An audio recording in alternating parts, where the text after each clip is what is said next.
ऋषि के साथ अहिल्या का विवाह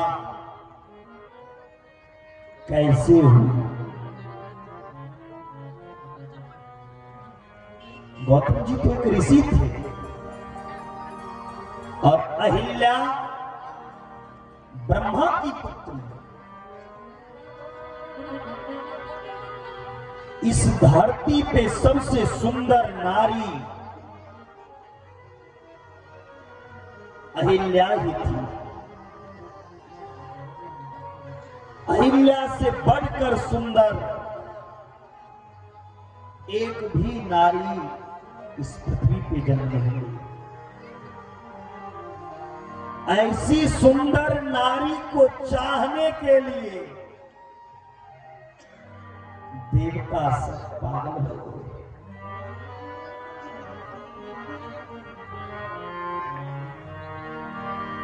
सारे देवता मन ही मन सोच रहे थे, अगर अहिल्या से हमारी शादी हो गई तो ऐसी सुंदर नारी पाकर मेरा जीवन धन्य हो जाए। इंद्र देवता अहिल्या को चाह रहे थे, वरुण देवता चाह रहे थे, कुबेर, पवन, सब देवता अहिल्या से शादी करने के लिए ललायित हो रहे थे। जब कोई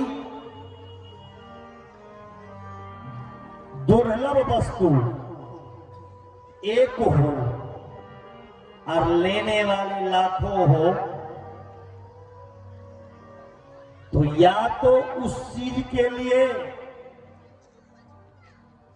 कोई प्रतियोगिता किया जाता है या कोई छीन के लेके जाता है। ब्रह्मा जी सोचे, अहिल्या मेरी बेटी इतनी सुंदर है, इसकी विवाह किसके साथ करूं? कौन सुंदर पर अहिल्या के लायक होंगे? ब्रह्मा जी ने प्रतियोगिता की।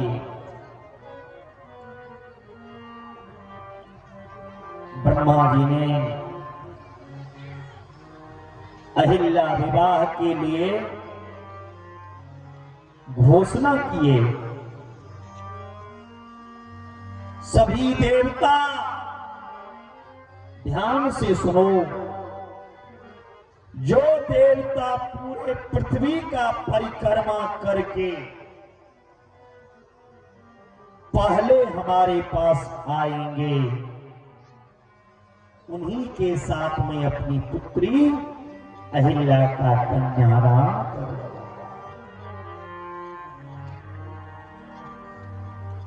सब देवता पृथ्वी के परिक्रमा करने में लग गए। सब देवता सोच रहे हैं, सबसे पहले पूरे पृथ्वी की परिक्रमा मैं कर लूंगा ना तो अहिल्या की विवाह मेरे साथ होगा।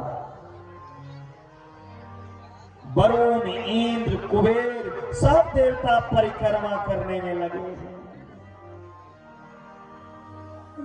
गौतम ऋषि घर में बैठकर गाय माता की सेवा कर रहे थे। गाय माता गर्भवती थी। गाय माता की गर्भ के मास पूरा हो गया। गाय माता के गर्भ से बच्चा जन्म लेने लगे।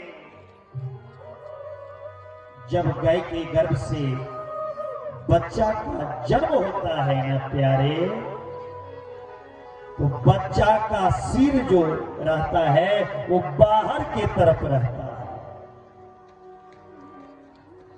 और बाहर जब ही गाय का बच्चा का सिर निकल जाए, उस गाय को द्विमुखी गाय कहा जाता है। उस गाय को द्विमुखी गाय कहा जाता है। और द्विमुखी गाय पृथ्वी के समान, पृथ्वी के समान ही द्विमुखी गाय भी है। पृथ्वी से जरा सा शक्ति द्विमुखी गाय की कम नहीं है। आप पूरे पृथ्वी का परिक्रमा कर लीजिए, उससे जो पुण्य होगा वो एक बार द्विमुखी गाय का परिक्रमा करने से। गौतम ऋषि ने सोचे, अहिल्या से विवाह करने के लिए सभी देवता पृथ्वी के परिक्रमा कर रहे हैं और पृथ्वी का रूप द्विमुखी गाय है, और इस समय संयोग इतना अच्छा है जो मेरे गाय के गर्भ से बच्चा भी जन्म हो रहा है। क्यों ना मैं अपनी गाय की परिक्रमा कर लूं। गौतम ऋषि ने द्विमुखी गाय का परिक्रमा कर लिए। द्विमुखी गाय का परिक्रमा करके प्रणाम किए, और देवता सब पृथ्वी के परिक्रमा करने के लिए लाइन में लगे। देवता सबसे भी पहले आ गए कौन? गौतम जी गाय के परिक्रमा करके। गाय के परिक्रमा करके आ गए, ब्रह्मा जी को प्रणाम। हे विधाता, हम पृथ्वी का परिक्रमा करके आ गए हैं, आप अहिल्या का दान हमें दो। गौतम ऋषि की बात सुनकर ब्रह्मा जी ने कहा, जब कोई देवता अभी तक पूरे पृथ्वी का परिक्रमा नहीं किया, देवता के पास सवारी है, साधन है, वो नहीं कर पाए तो आप कैसे किए? गौतम ऋषि ने कहा ब्रह्मा जी से, हे भगवान, हे विधाता, मैंने तो द्विमुखी गाय का परिक्रमा किया,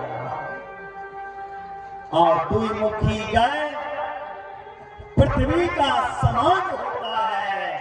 जो द्विमुखी गाय का परिक्रमा कर ले तो पूरा पृथ्वी का परिक्रमा करने का पुण्य प्राप्त करता है।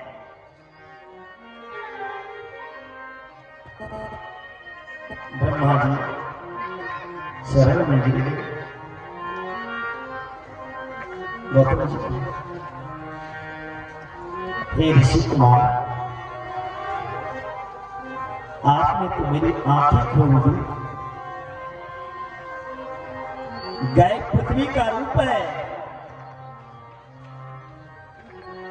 गाय पूजनीय है, इसीलिए गाय को पूजा करना चाहिए। हिंदू धर्म में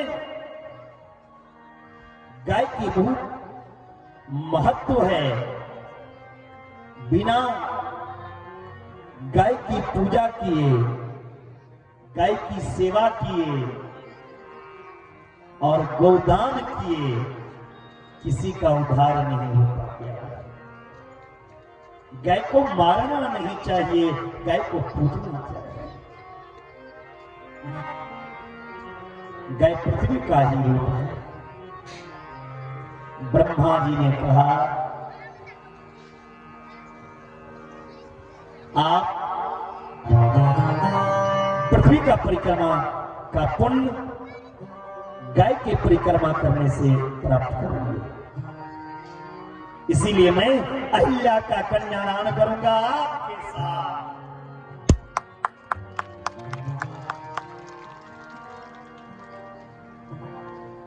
सब देवता लाइन में लगे हैं पृथ्वी की परिक्रमा करने के लिए। इधर अहिल्या की विवाह की तैयारी हो रही है। देवता सबको पता लगा, सभी देवता क्रोधित हो गए। इतने दिनों से मैं पृथ्वी का परिक्रमा कर रहा हूं, फिर भी अहिल्या मुझे नहीं मिला। इंद्र क्रोधित हो गए। इंद्र ने सोचा चाहे विवाह अहिल्या के साथ गौतम ऋषि का होगा, लेकिन इस अहिल्या के साथ मिलन एक ना एक दिन मैं अवश्य करूंगा।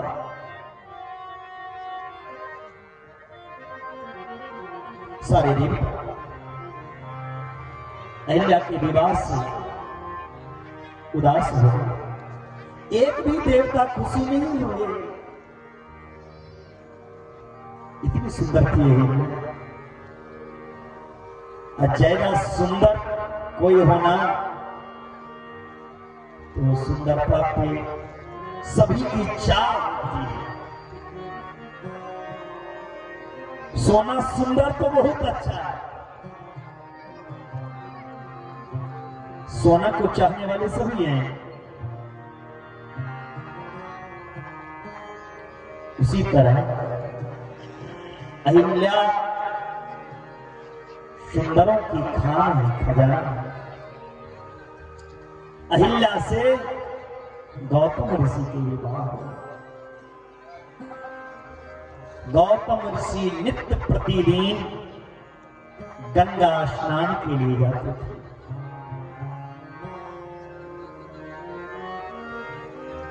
एक दिन अर्धरात्रि के समय सारी पक्षियों सुंदर सुंदर स्वरों में गूंजना शुरू किया। पक्षी ने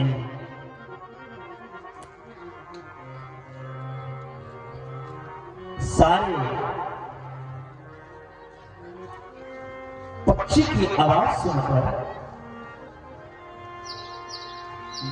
गौतम ऋषि ने सोचा लगता है प्रातः काल हो गया,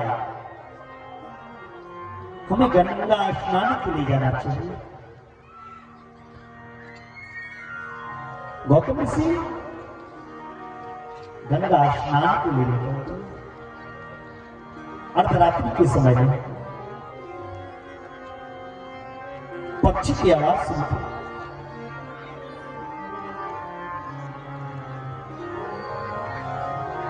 इंद्र को पता चला इस समय अहिल्या अकेली है और अर्धरात्रि का समय है, मुझे अहिल्या से मिलना चाहिए। जा रहा हूं अहिल्या के पास और अहिल्या से मिलन करूंगा। गौतम ऋषि गंगा के लिए निकल पड़े। इंद्र अहिल्या के पास आ रहे हैं। गौतम ऋषि का भेष। अच्छा, एक बात यहां पे, गौतम ऋषि के भेष क्यों इंद्र बनाया? इंद्र अपनी भेष धारण करके अहिल्या के घर में क्यों नहीं प्रवेश किया? इसका यह कारण है, अगर किसी के घर में कोई पुरुष ना हो, महिला अकेली हो, कोई अन्य पुरुष उनके घर में प्रवेश करे तो या तो उनका रिश्तेदार हो या तो उनके पति का रूप धारण करके जाए, तो लोगों को लगेगा क्या उनका पति मर गया। इंद्र ने इसलिए भेष धारण किया गौतम ऋषि का, ताकि लोगों को लगे गौतम ऋषि गंगा स्नान करके अपने घर जा रहे हैं।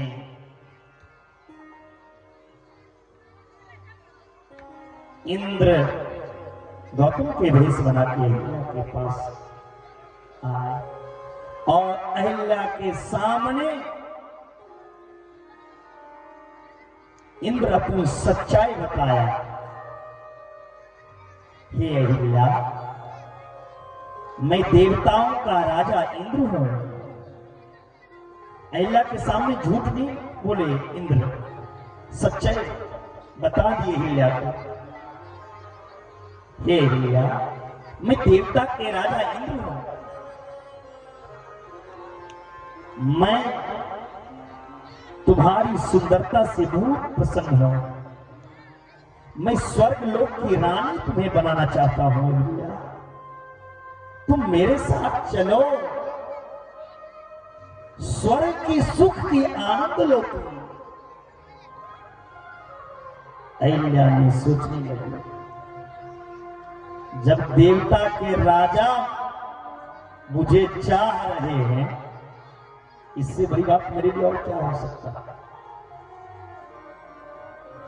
अहिल्या ने इंद्र को संतुष्टि किए।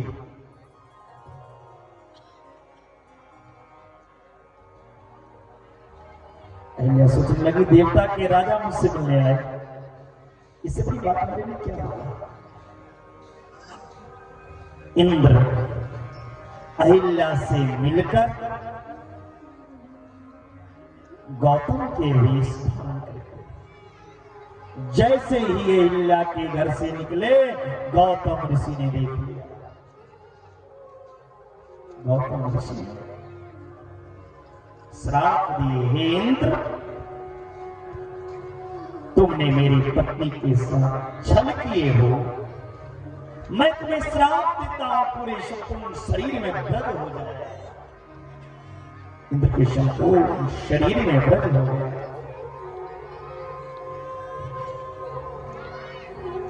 क्षमा मांगो इंद्र, मुझसे भूल हो गई, भगवान हमें माफ कर दो। और घर में जैसे ही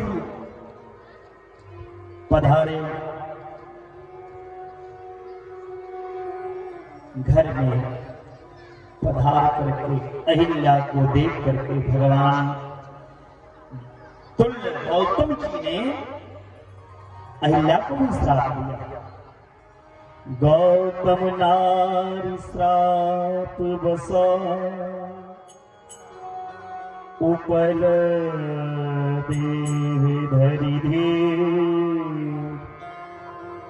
शरण कमल रज चाहती, कृपा करहु रघुवीर।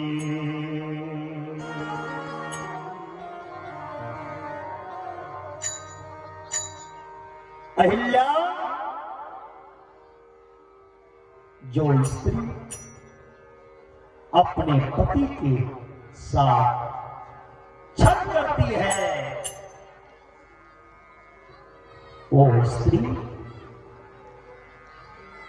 नरक की यात्रा का भोग करती हैं।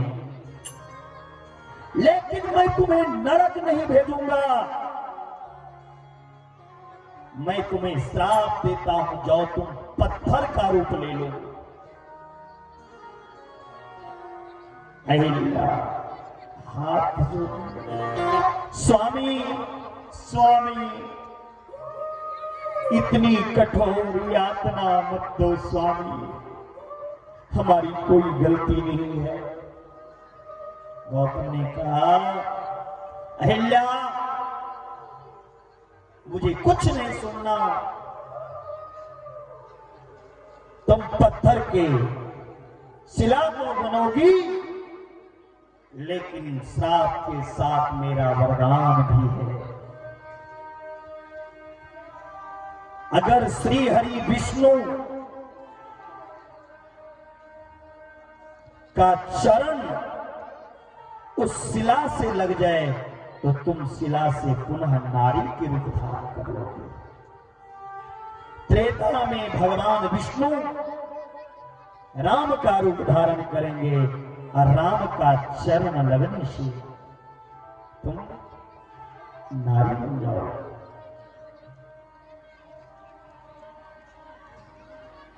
इतने में गौतम की पुत्री अंजनी ने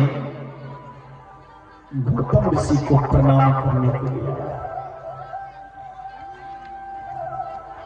गौतम ऋषि ने क्रोध में आकर अपनी पुत्री को फटकार लगाकर कहते हैं, अंजनी तुम मुझसे दूर हो जाओ। एक पुत्री के घर में होते हुए अगर उनकी मां दूषित कर्म करे तो उसका बाप का भागी वह पुत्री भी होती है। मैं तुम्हें भी श्राप देता हूं, जाओ कुमारी अवस्था में तुम्हारे गर्भ से पुत्र का जन्म होगा, तुम कलंकित होगी। अंजनी रोने लगी, पिताजी ऐसी श्राप मत दो। गौतम ऋषि ने कहा, पुत्र जन्म तो लेगा ही कुमारी अवस्था में, लेकिन वह पुत्र का पूजा एक युग नहीं 4 युग में होगा और वह पुत्र के बिना भगवान से कोई मिल नहीं सकता। भगवान से मिलना हो तो पहले तुम्हारे पुत्र के पास आना पड़ेगा, तुम्हारे पुत्र का सुमरन करना पड़ेगा।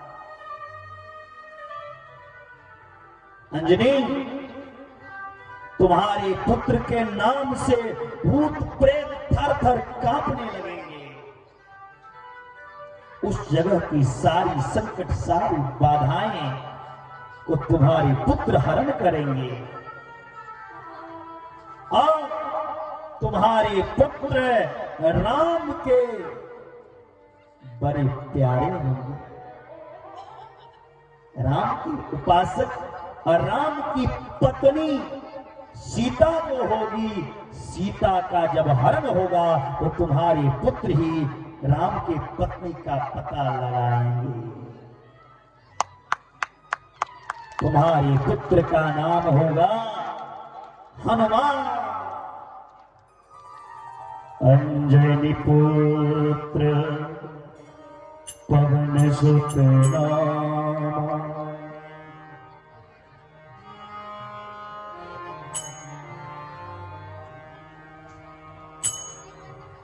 अंजनी पुत्र पवन सुत नामा।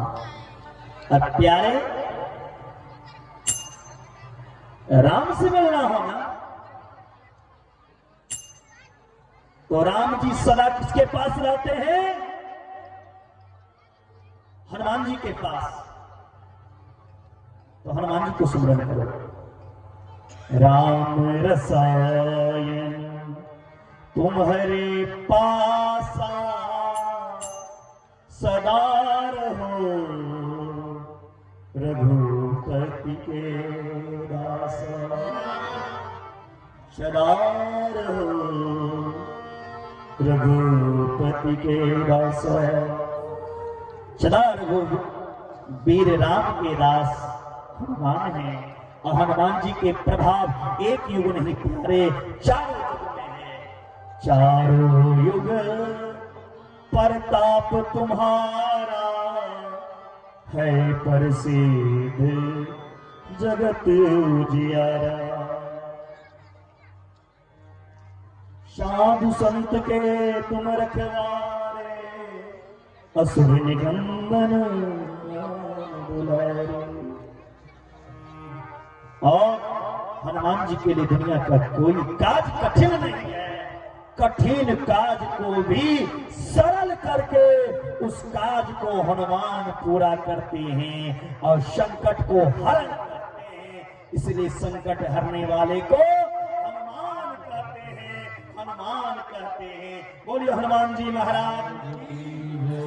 और गौतम के एक पुत्र थे सतानंद, सतानंद को भी पुत्र को श्राप दिए, हे पुत्र जाओ, तुम भी इस पाप के बीच में थे, तुम अन्न के लिए रोओगे, लेकिन जब राम का विवाह होगा तुम जनकपुर जाना, उस विवाह के मंडप पे इतने तुम्हें धन मिलेगा जो सारी गरीबी दूर हो जाएगी। प्यारे यही अहिल्या का प्रसंग है और इस कथा को जितने विस्तार करेंगे उतने विस्तार होगा। बोलिए भक्त वत्सल भगवान की।